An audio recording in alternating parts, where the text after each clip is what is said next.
오늘 형제자매들과 함께 나눌 하나님의 말씀 제목은 동기부여하는 자, 사기를 높이는 자입니다.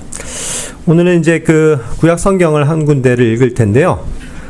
먼저 이제 사무엘상 14장이 되는데, 먼저 그 배경이 되는 사무엘상 13장 5절 말씀을 잠깐 읽고 이어서 가겠습니다. 제가 읽을게요. 그러자 필리스티아인들이 이스라엘과 싸우려고 자기들끼리 함께 모였으니 3만의 병거들과 6천의 기병들과 해안에 있는 모래와 같이 허다한 수의 백성들이 모였더라. 그리고 그들이 올라와 벳아웬에서 동쪽 방향인 믹마스에 진을 쳤더라. 이 장면은 이제 그 사울이 왕으로 있을 때에 그 블레셋이죠. 그 필리스티아인들이 이제 싸움을 하기 위해서 나와오는 장면입니다. 여기에 그들의 병력이 어마어마했었던 걸 봐요. 3만 명의 병거만 3만이에요. 예? 그러니까 거기에 이제 부속되어 있는 부대는 훨씬 많겠죠. 6천 명의 기병, 말 타고 전쟁을 하는 기병이 6천 명이에요. 그리고 이제 일반 보병들은 해안에 있는 모래와 같이 허다한 수였다, 이렇게 표현해요. 그런 사람들이, 어마어마한 적들이 지금 몰려와 있습니다. 이러한 가운데서 이스라엘은 사실 지금 힘이 없거든요. 그래서 얼마나 그들이 나약하고 힘이 없는지, 그러한 위기 속에서 그들이 좌절하고 또 그런 가운데서 실패하고 불신하고 범죄하는 것이 무엇인지 13장 6절부터 10절까지는 가르쳐 줍니다. 이스라엘 사람들이 이제 자신들이 궁지에 몰려 있었다는 걸 안 거죠. 그래서 백성들이 어떻게 했어요? 괴로워했다고 이야기합니다. 와, 어마어마하게 이제 많은 그 군사들이 몰려오니까 불안에 사로잡혀서 막 그들의 혼이 괴로울 정도였죠. 그래서 백성들이 다 스스로 어디로 도망간 거예요? 동굴이나 덤불이나 바위나 높은 곳이나 또 이렇게 구렁이 있는 그런 데로 다 숨어 들어간 거예요. 그죠? 무서움을 느꼈던 겁니다. 자, 그러면서 그들이 이제 그 다음 절에서 온 백성이 떨면서 그를 따랐더라 그랬거든요. 사울이 이제 길갈에 있을 때 따르는 사람들도 있었지만, 그러나 그들이 벌벌벌 떨면서 적들 앞에서 무서워하고 있었다는 얘기죠. 자, 그러는 가운데서 하나님이 이제 역사하셔야죠. 우리는 보는 것처럼. 그래서 하나님의 어떠한 역사를 기다리고 있는데, 그것을 이제 사무엘이 이야기해 줘야 되잖아요. 주의 선지자, 예언자 사무엘이 왕에게 얘기해 줘야 되는데, 기다리라고 했는데 정해진 시간이 되도록 사무엘이 오질 않는 거예요. 그렇죠? 그러니까 어떻게 돼요? 더 불안해진 거죠. 백성들은 그들의 어떤 영적인 지도자, 그래도 선지자 이 사무엘이 와서 뭔가 하나님의 말씀이라도 대변해주면 용기를 얻고 힘을 얻겠는데, 갈 바를 알겠는데, 그가 오질 않으니까 이제 막 무서워서, 야, 사무엘도 안 와. 우리 끝났어. 그러면서 이제 다들 도망치는 거예요. 그래서 백성들이 이제 그 사울에게서 다 흩어져 버렸다라고 표현하고 있습니다. 그러니까 어떻게 되는 거예요? 사울은 사무엘이 올 때까지 기다렸어야 함에도 불구하고 주님의 뜻을 어기고 자신이 다급한 그러한 심정에 어떻게 한 거예요? 자기가 해서는 안 될 일을 하죠. 하나님 앞에 번제, 희생을 드린 겁니다. 제사를 드린 거예요. 그건 누가 해야 되는 일이에요?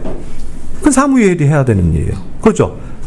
자기에게 그것이 권한이 없어요. 그런데 그러한 엄청난 범죄를 저지르고 말잖아요. 그렇게 해서 탁 자기가 막 해가지고, 자기가 제사장도 아닌데 번제를 드리고 탁 마쳤단 말이에요. 그러니까 공교롭게도 어떻게 돼요? 그걸 끝나자마자 누가 와요? 사무엘이 오잖아요. 조금만 더 기다렸으면 되는데 그거를 못 참고 백성들이 흩어지고 민심이 동요하고 불안하니까 그걸 어떻게든 무마해보기 위해서 자신의 지혜로 이런 희생을 드리다가 엄청난 하나님 앞에 불순종을 하고 범죄를 하게 됐다는 겁니다. 그런 상황을 지금 이야기하고 있어요.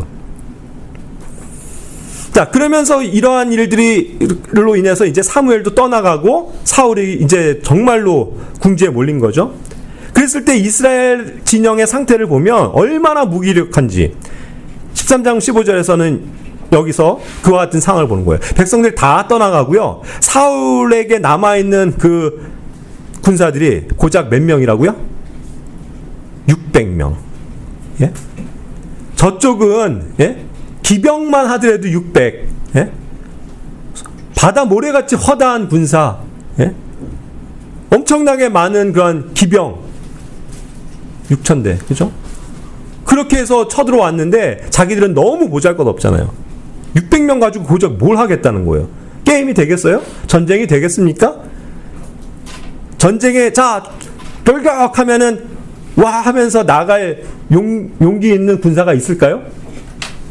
이건 뭐 불보듯 뻔한 거 아닙니까? 우리 안 됩니다. 우리 그냥 끝났습니다. 그죠? 다들 공포에 떨고 있었을 거예요. 그런 상황이란 말이죠. 얼마나 또 더군다나 이 무기력하냐 하면요. 23장 19절부터 22절까지에 보면 참 정말 한숨이 나올 정도입니다.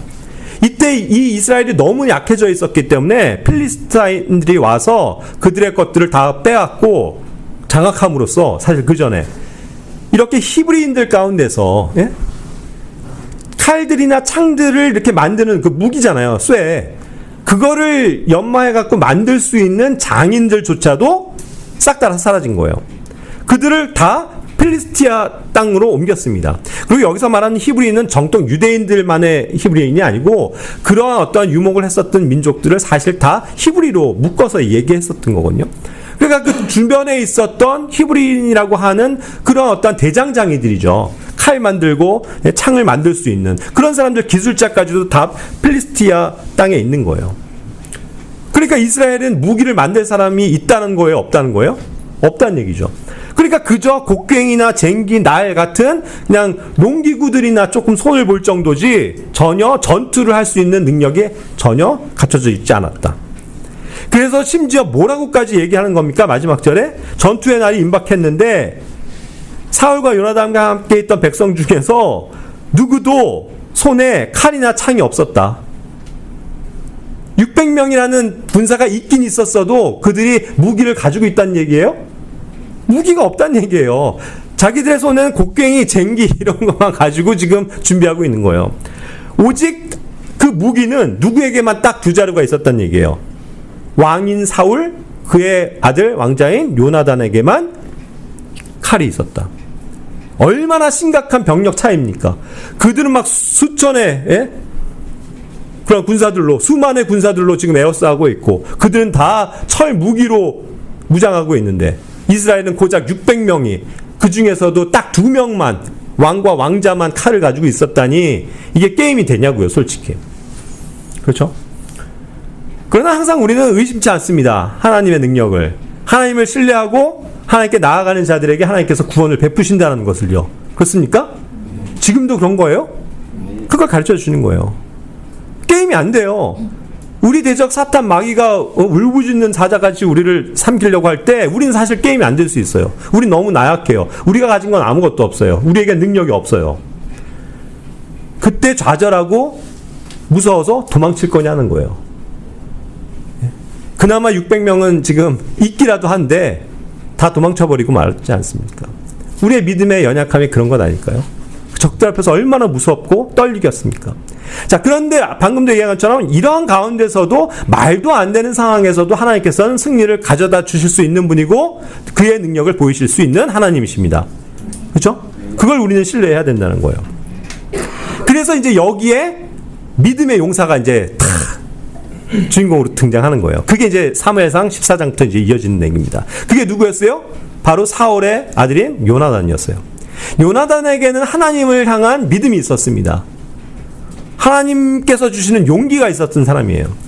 그래서 요나단이 그 자기의 병기를 든 청년이 있는데 그게 이제 자기의 병기를 항상 들고 따라오는 거죠. 그 당시엔 그러니까 칼도 사울도 그랬지만 칼을 그 본인이 차고 있는 게 아니라 병기가 무겁잖아요. 철로 된. 그래서 그 칼을 들고 항상 그와 함께하는 그 병기를 들고 따라오는 신하가 신복이 있었던 거죠. 함께 싸우는. 그 청년에게 이와 같이 얘기합니다. 와라.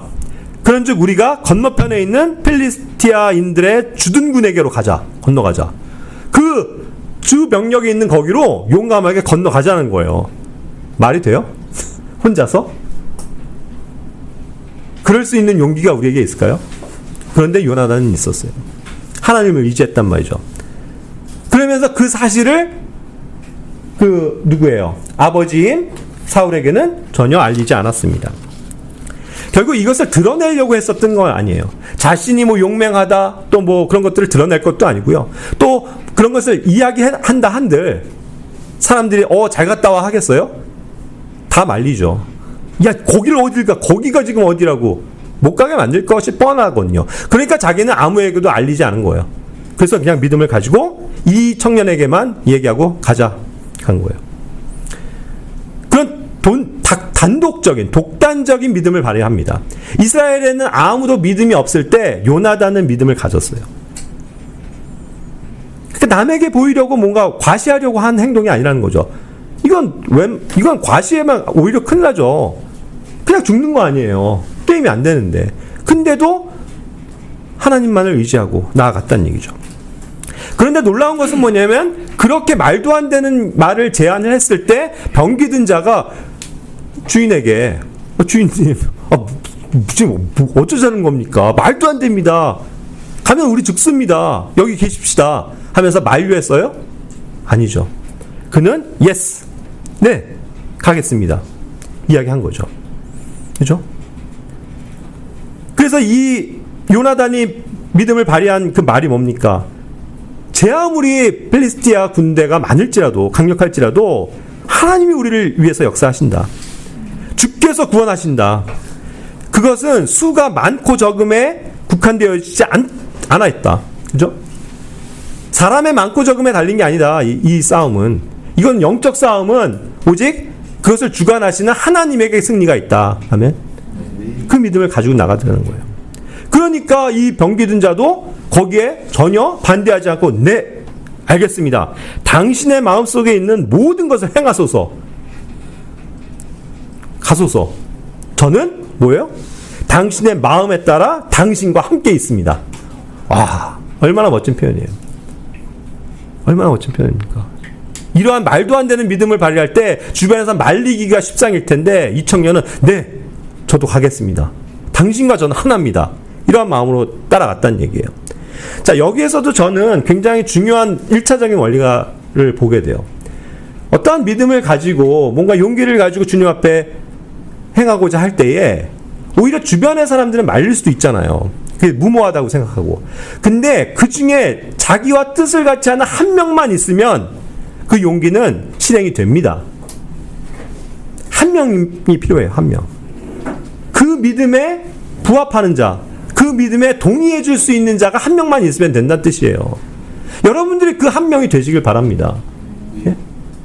누군가 정말 주님을 위해서 이것을 합시다 하고 들고 설 때에 아유, 쓸데없는 짓 좀 하지 마. 이게 아니고 알겠습니다. 저도 마음을 같이 하겠습니다. 하고 따라 나서는 사람이 돼야 된다는 거죠. 그럼 그 용기가 둘이 합해서 100배가 돼요. 두 사람만큼은 지금 4기가 충전해 있습니다. 그렇죠? 그래서 나아갈 수 있었던 거예요. 그러면서도 그들은 그렇다고 해서 또 무모하게 완전히 나간 건 아니고요. 마음에 그런 거에서 결정을 했지만 하나님께 뜻을 구하는 거예요. 하나님께 먼저 묻는 겁니다. 그래서 그들은 기도했고 또 하나님께서 뭔가의 사인을 보여주시길 원했죠. 이것이 오늘날 우리에게 주어지는 기도의 능력이고 기도의 응답이고 또 말씀으로 얻는 확신입니다. 이것이 먼저 선행이 돼야 돼요. 무조건 자기 의지로 난 할 수 있어 하면서 나아간다면 죽을 수밖에 없죠. 하지만 정말 이것이 하나님의 뜻이 확실합니까? 제가 이런 마음을 품고 있는데 주님이 인도하시겠습니까? 라고 묻는다면 하나님께서는 분명히 대답해 주실 것이다. 그래서 그들이 하나님께 구한 사인이 뭐예요? 자신들이 탁 저기에서 나타났을 때 거기 이제 필리스트의 군대가 야 저기 히브리인들이다 하면서 이제 나오는구나 하면서 야 너네 거기가 이제 저 높은 산 위였거든요. 거기서 위에서 야 너네 올라와. 그러면은 그게 사인이라고 믿겠습니다. 올라가서 저들을 무찌르라는 하나님의 뜻으로 여기겠습니다. 이와 같은 사인을 구한 거예요. 반대로 야 너네 거기 가만히 있어. 우리가 내려가서 너네 혼쭐 내줄게 하고 내려온다고 이야기하면 이건 주님이 막으시는 거니까 저희가 스탑하겠습니다. 그죠? 그러니까 자기들이 어떤 계획을 했을지라도 하나님이 최종 승인 딱 도장을 찍어주셔서 그래 가 라는 사인만 있으면 저는 가겠습니다. 이 믿음인 거죠. 그랬을 때 하나님께서는 오케이 하셨어요. 그래서 실제로 그들이 구한 것처럼 그 필리스티아 군대가 야 너네 일로 올라와 맛 좀 보여줄게 하면서 이제 조롱하는 거죠. 그 사인을 보여줬다는 거예요. 그러니까 우리는 항상 모든 일에 있어서 믿음의 결단을 하고 믿음으로 행할 때에 먼저는 하나님 앞에 구하는 자세가 필요합니다. 내 뜻과 의지를 잠깐 접어놓고 정말 이것이 주님 확실합니까? 하고 기도해야 되고요. 또 그것을 뒷받침해 줄 수 있는 하나님의 말씀을 붙들어야 돼요.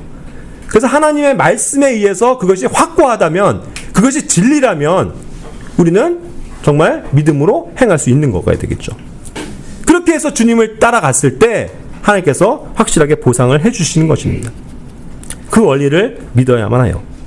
자, 그래서 이제 이들이 믿음의 실행을 하기 시작합니다. 자, 그런데 제가 잠깐 여기 사전도 그냥 이해를 돕고드리기 위해서 말씀드리는데, 올라와라 했잖아요. 그래서 거기를 올라갔는데 거의 골짜기를 타고 산을 타서 올라가는 거예요. 근데 그것이 굉장히 높은 암벽산이거든요. 그래서 굉장히 그냥 날카로운 바위들로 되어져 있는 산이란 말이에요. 그냥 평탄한 그냥 걸어서 산책 삼아 올라가는 길이 아니고 굉장히 험난한 곳이에요. 그래서 거기를 자칫 잘못하다간 굴러 떨어질 수도 있고 바위에 끌려갖고 상처를 당할 수도 있는 그런 험난한 길을, 길도 없는 곳을 그냥 맨손으로 암벽등반 하듯이 올라가는 거라는 거예요. 그것을 14장 4절에서 얘기하는 겁니다. 이 편이나 저 편이나 다 날카로운 바위가 있었다고 했어요. 그렇죠? 거기를 이제 올라가는 거니 그것이 얼마나 힘든 일입니까? 여기를 방금 아까 이야기한 것처럼 거기에서 보면은 두 손과 그의 두 발로 기어 올라갔다라고 13절에서 얘기하고 있거든요. 이와 같은 방식이죠. 맨손으로 그냥 이렇게 막 올라가는 거예요. 자, 이제 상황이 보이십니까? 그 수많은 필리스티아 군대는요, 위에서 그들을 쳐다보고 있는 거예요. 자, 올라와 하니까 두 명이 진짜 쫄래쫄래 올라오네요. 힘겹게. 뭐 단번에 탁 해서 올라와요? 축지법 사용해서? 아니죠. 그 날카로운 그냥 암벽을 아이고 힘들어 하면서 사실 엉금엉금 올라오는 거라고요. 붙잡고서. 그들의 손이 지금 무기를 들고 있어요? 아니에요. 그냥 올라가는데 정신이 없다고요. 병기 든 자는 그렇다고 하면 어떻게 올라가겠어요? 이걸 뭐 메고서 올라왔겠죠. 그러니까 그들은 지금 칼을 잡고 싸울 수 있는 준비가 된 게 아니고 그저 저기를 올라갈 뿐이라고요. 이해가 되십니까? 이 두 명 죽이는 거 쉽습니까? 어렵습니까? 위에서 돌멩이만 우르르 던져도 거기에 맞아서 다 떨어져 죽어요. 위에서 화살을 쏴도 되고 그쵸, 우리 영화 같은 데서 보듯이 막 뜨거운 막 물을 부어도 되고, 올라오는 거 그냥 가볍게 처단할 수 있는 겁니다. 근데 필리스티아인들은 어땠어요? 사실 놔뒀어요. 왜요? 자기들이 이길 게 뻔하니까. 그만했던 거죠. 두 명이 기껏 올라와봐야 우리가 이해네 당연히 그냥 올라오자마자 그냥 목 베버려야지 하는 마음으로 그냥 여유 있게 기다리고 있었을 거라는 거죠. 그들은 방심하고 있었던 겁니다. 정말 하나님의 능력이 얼마나 위대한지를 그들은 깨닫지 못했기 때문이에요. 그래서 이제 그들이 올라올 때까지 기다린 거죠. 그렇죠?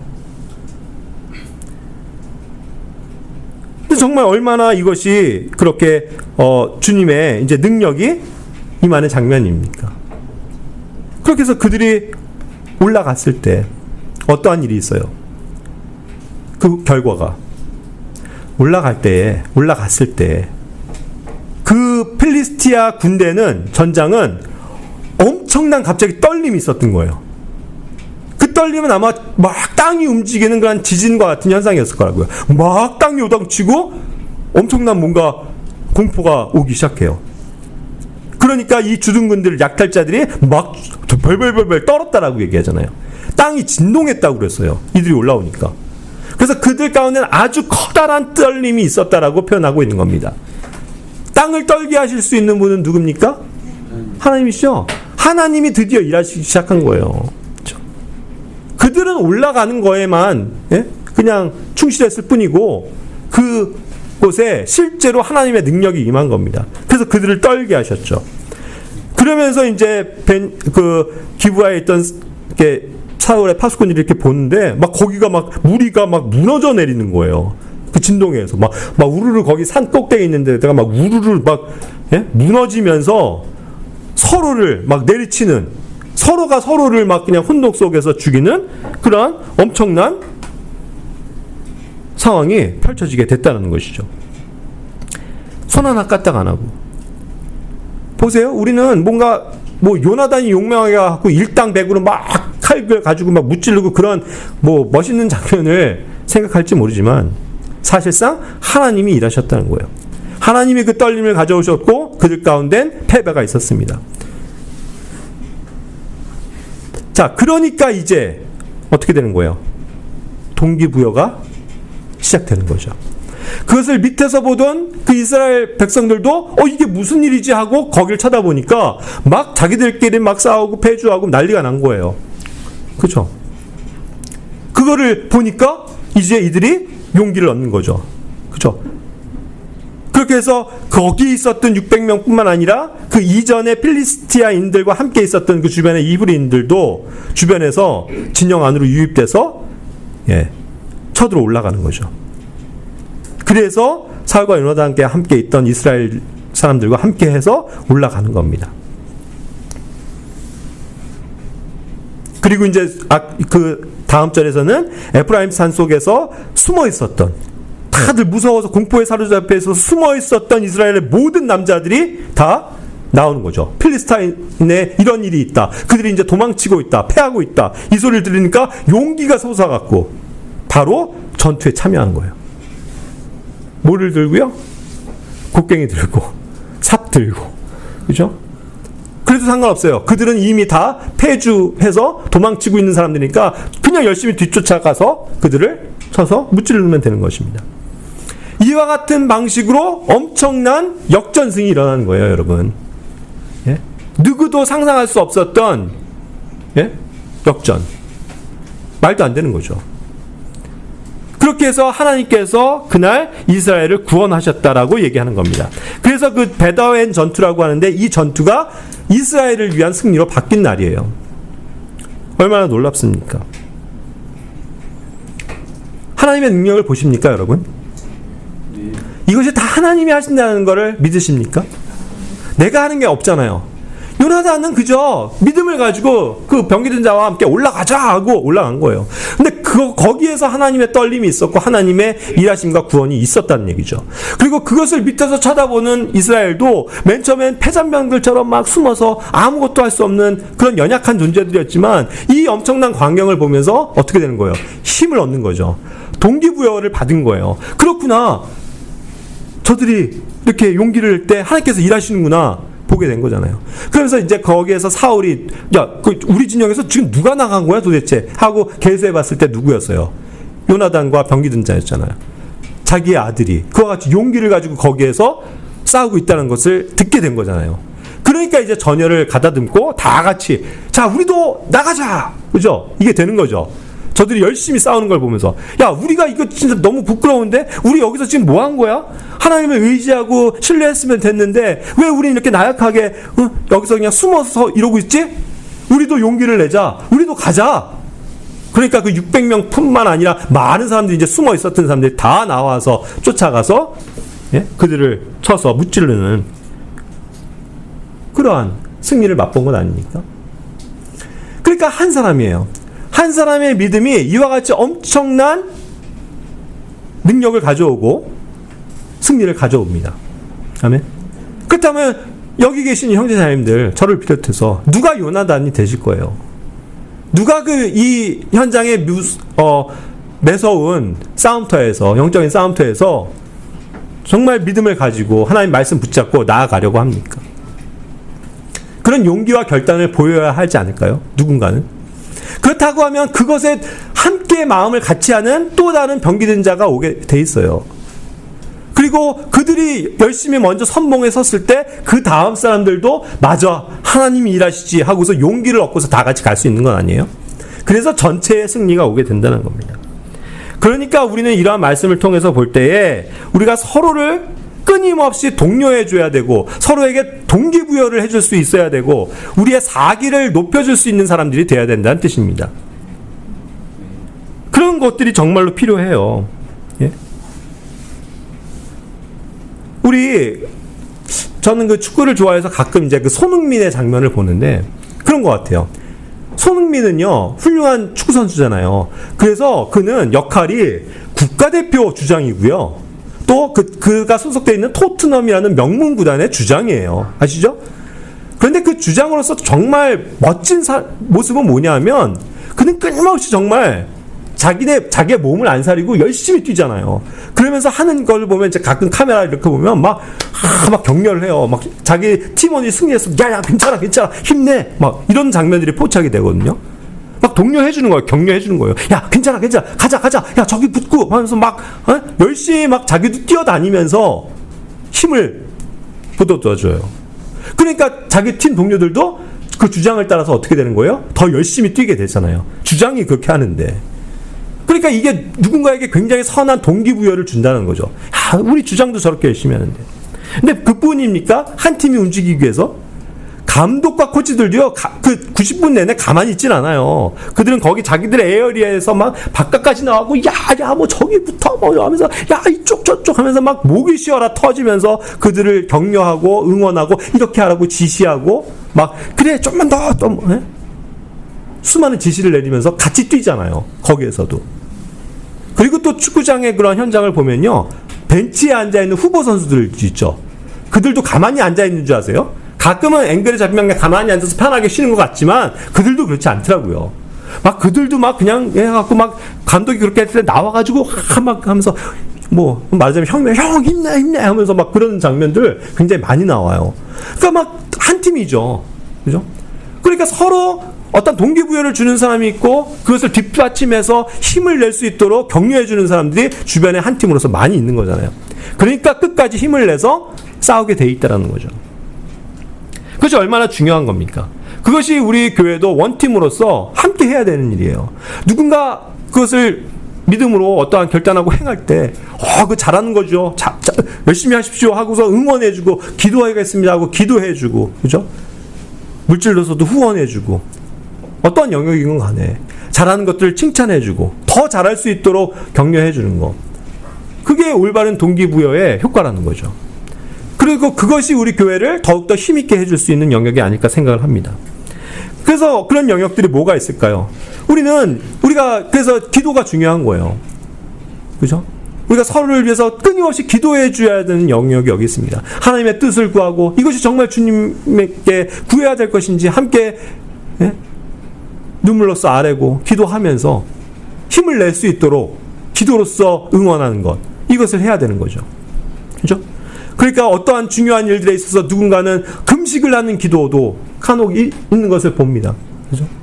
금식이 필요하다면 금식하면서까지 기도하고 내가 더 시간을 내서 기도해야지 하면서 기도에 드려질 때에 그것이 선한 그런 동기가 다른 사람들에게도 사기를 높여주는 그런 일들이 된다는 거죠. 말씀 생활도 그렇지 않아요.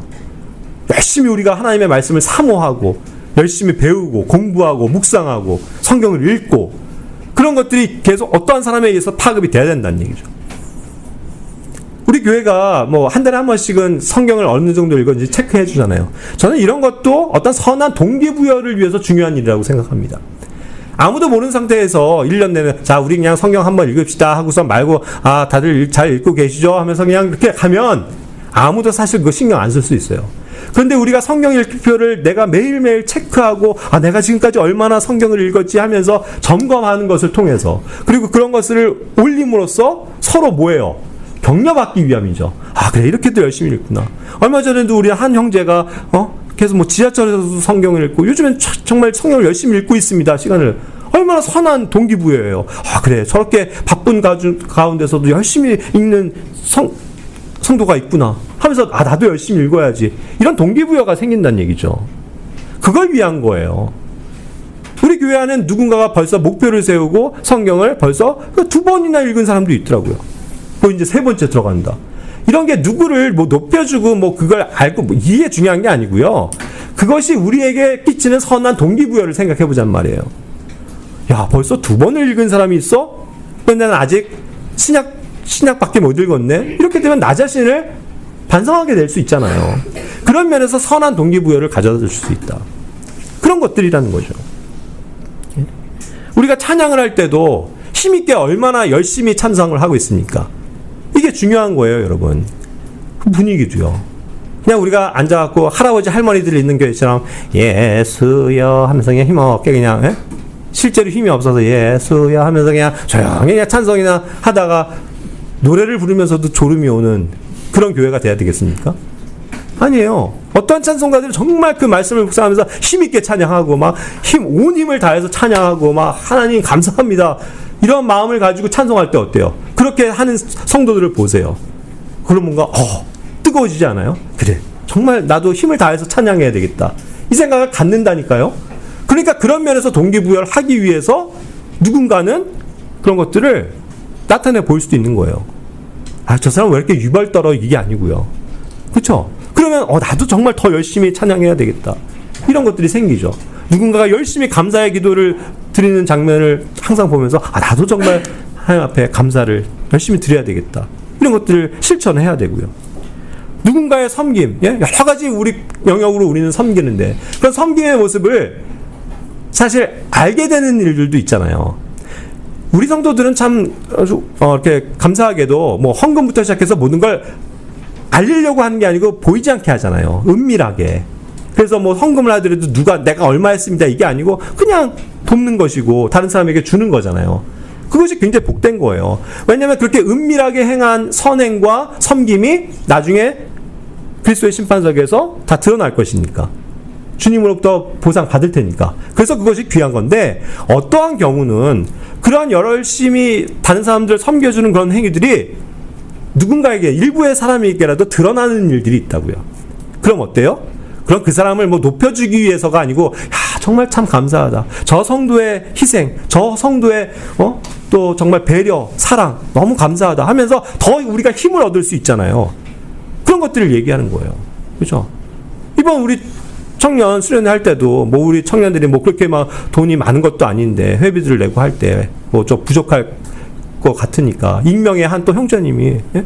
그래서 막 또 맛있는 거 사 먹으라고 헌금도 해주시고 그래서 정말 맛있게 우리도 예? 어제 한 끼도 먹었지 않습니까? 그런 게 그 사람을 높여주고자 함이 아니라 이런 게 선한 동기부여를 가져다 주는 거죠. 제가 그래서 일부 알렸잖아요. 그냥 돈을 쓸 수도 있었지만 이것은 한 성도님이 우리를 위해서 베푸신 사랑입니다. 예?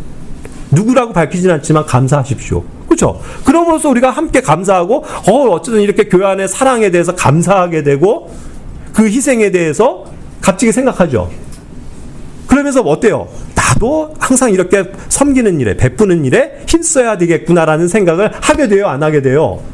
하게 되죠. 그게 동기부여라는 거예요. 그게 선한 간증이라는 거죠. 그게 서로를 힘있게 만들어주는 우리의 사기를 높여줄 수 있는 거잖아요. 그런 거라는 거예요. 우리가 이제 딱 정해진 회의에만 맞춰서만 해갖고 우리 예산이 이거밖에 없기 때문에 오늘 그냥 점심 그냥 라면으로 때우겠습니다 하면 힘이 안 나잖아요. 근데 정말 누군가가 이렇게 섬겨줌으로써 맛있는 거를 막 먹고 하면 굉장히 기분도 좋아지고 더 우리가 힘있게 모임을 가질 수 있겠죠. 그런 거라는 거예요. 전도도 마찬가지입니다. 요즘에 이제 우리 청년들이 열심히 복음을 전하려고 힘쓰고 있죠. 그것을 당연히 우리는 함께 격려해주고 기도해주고 후원해주는 것들이 필요한 거예요. 왜요? 누군가가 그렇게 앞장섬으로써 정말 맞아, 정말 내가 주변에 있는 사람들에게 복음을 전해야지라는 선한 영향을 받게 되기 때문이죠. 그렇죠? 그래서 어떤 경우에는 억지라도 내가 지금 집에 있지 말고 복음 전하는데 나도 동참해야 되겠다라는 선한 의지를 갖게 되죠. 그것이 하나님을 기쁘시게 한다는 뜻입니다. 그러니까 서로를 힘있게 해주잖아요. 교회가 뭔가 힘있게 되잖아요. 그런 것들입니다. 그래서 이게 참 묘한 하나의 그 뉘앙스 하나도요, 분위기 하나도요, 굉장히 다른 여러 가지 그 변화들을 가져올 수 있어요. 우리가 말씀을 들을 때도요, 정말 이것이 나에게 주어지는 거라면 아멘, 그죠? 주님 감사합니다. 이런 마음들을 표현을 해보시라고요. 예? 그냥 소극적으로 그냥 끄떡 이게 아니고. 그럼 어때요? 그래 정말 맞아 이거 아멘이지 하면서 더 용기를 낼 수 있다니까요. 요나단과 방귀둔자처럼. 예, 좋습니다. 예? 이런 것도 막 정말 마음을 다해서 아멘이면 정말 아멘. 예.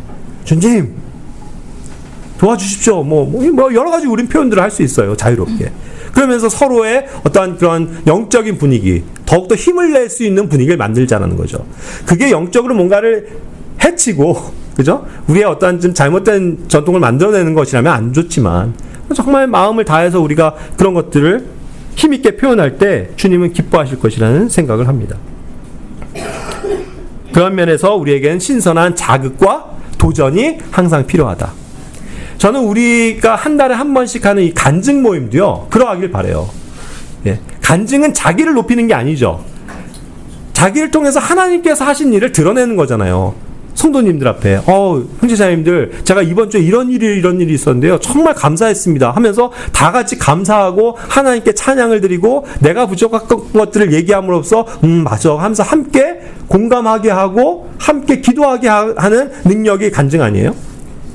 그래서 우리는 형제님이건 자매님이건 그런 면에서 자기 안에 드러나는 주님을 정말 적극적으로 드러내시길 바라요. 그렇기 때문에 그런 우리 경험하지만 여러 형제자매님들의 간증이 굉장히 이렇게 도전이 될 때가 많잖아요. 그래, 저 형제님이, 저 자매님이 저렇게 하시는구나. 나도 본받아야 되겠다. 이런 생각도 하고. 그렇죠? 그래서 그런 면에서 굉장히 좋은 영향을 끼칠 수 있는 게 또 간증이에요. 그러니까 우리가 이런 면에서도 더 적극적으로 표현하고, 나 자신을 드러내는 것이 아니라, 그죠? 그냥 주님이 일하실 거를 기대하면서 선한 간증을 하고 살 때에 하나님께서 다른 사람들에게도 좋은 동기부여를 주실 것이고 우리의 영적인 싸움에서의 이 사기를 높여줄 수 있을 것이다 라는 것입니다. 그죠? 그래서 우리가 정말 그런 면에서 더 적극적인 우리 그리스도인들의 삶이 되기를 원합니다. 아멘. 기도하고 마칠게요.